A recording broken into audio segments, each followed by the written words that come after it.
लालसोट दौसा। बढ़ती महंगाई के खिलाफ कांग्रेस कार्यकर्ताओं ने उद्योग मंत्री के नेतृत्व में लालसोट में किया धरना प्रदर्शन। उद्योग मंत्री प्रसादी लाल मीणा ने दिन पर दिन बढ़ रही महंगाई को लेकर केंद्र सरकार को कोसा। उद्योग मंत्री ने कहा, लगातार डीजल और पेट्रोल के बढ़ते दाम से आमजन की टूट रही है कमर। उद्योग मंत्री बढ़ती पेट्रोल और डीजलों की कीमतों को लेकर कर रहे हैं धरना प्रदर्शन।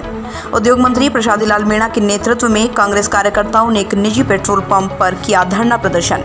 योगराज गौतम, रिपोर्ट लालसोट दौसा। आज अखिल भारतीय कांग्रेस कमेटी की ओर से पूरे हिंदुस्तान में आज कांग्रेस के कार्यकर्ता 7 वर्ष में मोदी जी ने जो देश का बंटाधार किया है, जो महंगाई जिससे कदर उन्होंने बढ़ाई है, पेट्रोल है, डीजल है, गैस के दाम है और दूसरी तरह की महंगाई आज विशेषकर पेट्रोल, डीजल और गैस के दाम जो 2014 में मनमोहन सिंह की सरकार 400 रुपये का सिलेंडर छोड़ के गई थी, आज उसके भाव 900 हो गए। डीजल का भाव 60 रुपये था, आज उसके 100 के करीब हो गए। पेट्रोल का भाव 70 था, आज 100 से ऊपर हो गया। देश की जनता इन चीज़ों को बर्दाश्त नहीं कर सकती। इतनी बड़ी महंगाई, डीजल, पेट्रोल, गैस, आम आदमी की चीज़ें जो है रोज़मर्रा की, सीधी मोदी सी रोज़ लोगों की जेब काट रहे हैं। रोज़ महंगाई बढ़ रही है, रोज़ पैसे बढ़ रहे हैं। आपने देखा बंगाल के चुनाव के टाइम 2 महीने तक एक भी पैसा नहीं बढ़ा, और जो ही बंगाल का चुनाव संपन्न हुआ रोज़ पैसे बढ़ गए, रोज़ महंगाई बढ़ रही है। पेट्रोल तो 100 से पार पहुंच गया, डीजल भी 10-15 दिन में 100 के पार पहुंच जाएगा।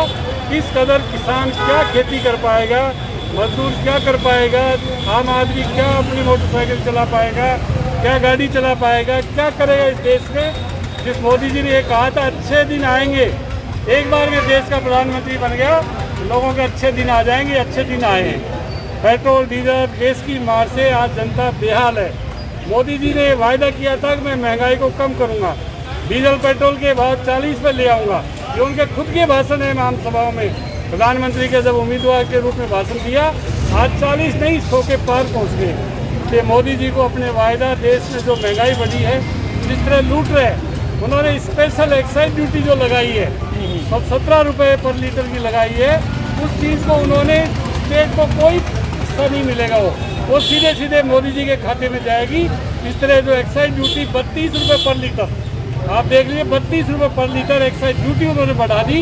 इससे देश में महंगाई बढ़ी है, पेट्रोल डीजल बढ़ेगा, लोगों का किराया बढ़ेगा, खेती की लागत बढ़ेगी, आम आदमी की लागत बढ़ेगी और धान के भाव, सरसों के भाव देख लीजिए। निश्चित रूप से देश में जो डीजल, गैस, पेट्रोल, ये तीनों की महंगाई से लोगों की कमर तोड़ दी है। हमारी मांग है, मोदी जी ने जो अपने भाषण में कहा था कि 40 रुपये डीजल पेट्रोल करेंगे, अरे 60 से आप 100 ले गए, 100 से आप कहाँ ले जाओगे, 105-6 रुपये पेट्रोल हो गया। देश की जनता में इस तरह का जेब काटने का जो धंधा किया है, और निश्चित रूप से मोदी जी ने जनता से जो वायदा किया उसकी वायदा खिलाफी की है।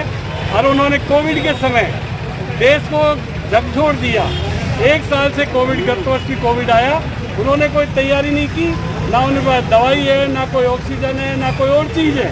इस चीज़ से देश में लाखों लोग, आपने देखा गंगा नदी में बिना दाह संस्कार के लाखों लोगों की लाशें वाराणसी और वहाँ मिली प्रयागराज में। इसलिए देश की जनता के साथ जो वायदा खिलाफी की है, कोविड का इलाज नहीं किया है, ऑक्सीजन की व्यवस्था नहीं की, दवाइयों की व्यवस्था नहीं की। आज भी ब्लैक फंगस से उन्होंने, वैक्सीन का 1 साल से चल रहा है, वैक्सीन का भी उन्होंने नहीं किया। वैक्सीन 45 प्लस वालों को फ्री लगाया और 2 महीने इसमें ख़राब कर दिए कि स्टेट गवर्नमेंट करेगी 18 प्लस वालों को।